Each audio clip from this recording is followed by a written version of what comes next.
Hello, friends. Paul told us God protects, trusts, hopes, and preserves. These four words are each verbs, action words. Two of them, protect and preserve, suggest God will be actively involved in our circumstances, safeguarding our lives. It may not be a popular belief, but it is a promise of God. There are no less than 30 scripture passages in which God claims to be our protector.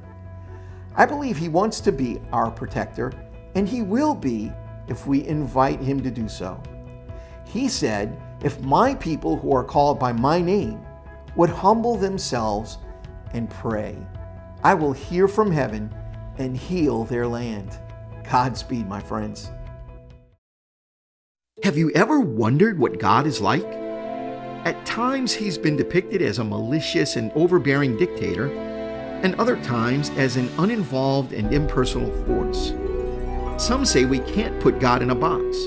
He's too mysterious, too unpredictable.